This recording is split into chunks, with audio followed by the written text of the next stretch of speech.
Sadhana means Shariram Sadhayati Sadharma. That is, controlling all senses in the body is sadhana. Controlling one's senses, one's thoughts, one's body is sadhana. Your body, your mind is not under your control. You cannot even sit at one place for 1 hour. Sometimes you move your hands, sometimes your legs. Then you start yawning and feel tired. You cannot sit in the feet of the God for even 2 hours. You cannot concentrate your mind even for 15 minutes. A woman sits with her eyes closed and chants, "O Ram, O Ram, daughter-in-law, the milk is on the stove, take care of it." And then again, "O Ram, O Ram." You are in meditation, why should you worry about the milk? You are sitting praying to the Lord, and if the milk spills over, it is the responsibility of the daughter-in-law. But Guruji, you say, milk is 10 rupees per kg. You will speak and go away, but I shall lose 10 rupees. I have to take care. You shall go away, then who shall account for my 10 rupees? Then you say, Guruji, my daughter-in-law is so careless. If she felt some responsibility, I would not have to say anything. But you do not realize the truth. Tomorrow when you shall die, what shall you be able to do if the milk spills? Who shall then take care of it? But it is unfortunate that when living, we do not think of death, and we do not realize that we are left with so little time. The battle of Mahabharata was being fought between the Pandavas and the Kauravas. It was a battle of dharma, righteousness. Dharma denoted that after sunset the fighting stopped. Only after the day dawned again would the fighting resume. The Pandavas and the Kauravas would fight all day long with each other, and in the evening Duryodhana, Bhima, Arjuna and Yudhishthira would sit and have food together. One evening at around 9 o'clock in the night, Yudhishthira, Bhima, Nakula, Sahadeva and Arjuna, all these 5 brothers were discussing their battle plan for the next day. At that moment, a sage came to them. On seeing him, Yudhishthira said, "O holy man, come back in the morning, we will give you alms then." As Yudhishthira said these words, Arjuna got up suddenly and started beating a drum loudly. Bhima asked him, "Arjun, what are you doing? Why are you beating the battle drum in the night?" Arjuna said, "This is just to express my happiness that Yudhishthira shall be alive at least till next morning." Yudhishthira never speaks a lie, and as he has promised to give alms in the morning, hence no one can kill him at least till the next morning. On hearing these words, Yudhishthira said, "I have committed a grave mistake.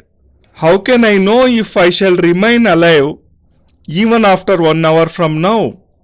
I always speak the truth, but have now given assurance that I shall give alms in the morning. Will I remain alive till the morning?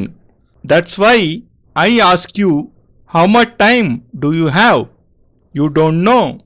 There is no machine in this world which can tell how much more you shall live. No science can forecast this. No scientist or doctor can tell this to you. I cannot forecast, and even you cannot tell. You say, Guruji, we shall start meditation after a few years. Guruji, let my son's marriage be over. Then I shall accomplish the sadhana which you have given to me and come to you. When will the marriage take place? When will your daughter-in-law arrive? When will you teach her to prepare food? And when shall you come to me?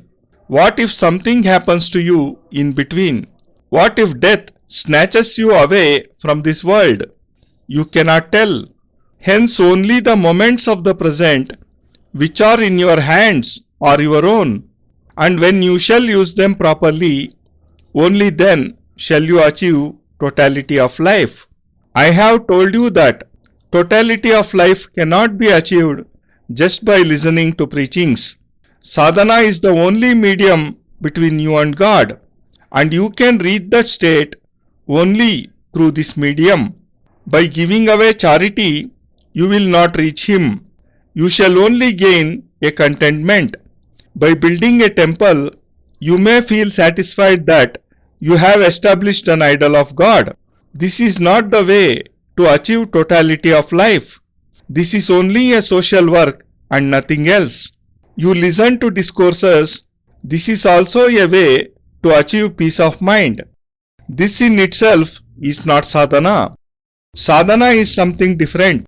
Sadhana is in no way linked to visiting a temple or going to a park. Sadhana is an entirely distinct concept. Praying is something else. Chanting the name of God, closing one's eyes, giving charity are all different, and none of these is in any way linked to sadhana. Sadhana has a separate identity. Sadhana is the only medium through which you can reach the state of divinity where you can attain realization of God. Brahmanandam Paramasukadam Kevalam Jnanamurtim Dvandvatitam Gaganasadrusham Tattvamasya Laksham.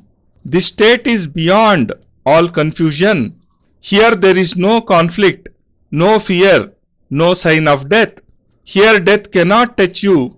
When Lord Rama has not died, even you cannot die. When Lord Krishna, Buddha and Mahavir have not died, then you too can become immortal. And why not? You very well know the name of Rama. You also know that he was the son of Dasharatha. But what was the name of Dasharatha's father? You also do not know what was his grandfather's name. This is because they died, while Rama did not. Rama did not die because we still remember him, but the grandfather of Rama, he died. To make it more clear, let me explain this way. You know the name of your father, and I believe this. You also know the name of your grandfather, but none of you know the name of your great-grandfather. A person who lived 4 generations before has died. You too shall die. Your sons will remember you, but your great-grandsons will not remember even your name. This is because this is the prevailing trend. Just see how soon a person is completely forgotten after his death. And so that he may live on, a person marks a road as Lakshminath Road. He thinks that when he dies, people will at least remember him by the name given to the road. Someone builds a temple and dies, and someone gives form to a new religion and dies. And this they do so that their names may live on even after their death. But it's useless to name a road as Lakshminath Road. You may name your house as Kausalya Bhavan, but it is not necessary that the name Kausalya will be remembered. Your daughter-in-law will change the name from Kausalya to Sumitra. Then what shall you do? One cannot live in the hearts of others this way. This is not the proper method. We are only deceiving ourselves if we think that perhaps we will live on this way. This is not the way to become immortal. Lord Rama did not put up a board highlighting his name, and neither Lord Krishna did any such thing in order to make his name immortal. Even Lord Buddha did not put up any such display board, but still he lives on. Every one among us remembers his name. He is still alive amongst his disciples, spread all over the world in over 27 countries. His body died, but he lives on, and you too can live on through the medium of sadhana. Even Rama accomplished sadhanas, living for 13 years in forests with yogis and ascetics. Krishna accomplished sadhanas in the hermitage of Guru Sandipani. Lord Buddha lives on through the medium of sadhanas. Lord Mahavira lives on. Shankaracharya, Goraknath all live on and even you can become immortal through sadhanas. But sadhana cannot be learnt by going to a temple. One should go to a temple. I do not ask you to stop visiting a temple. One should give away charity. One should help the poor. One should listen to preachings. One should earn money, because all these things are necessary for a householder. But through them you cannot live till eternity. Through them you cannot attain joy, and you cannot achieve totality of life. And if there isn't totality, then your life is imperfect. The only way to it is sadhana.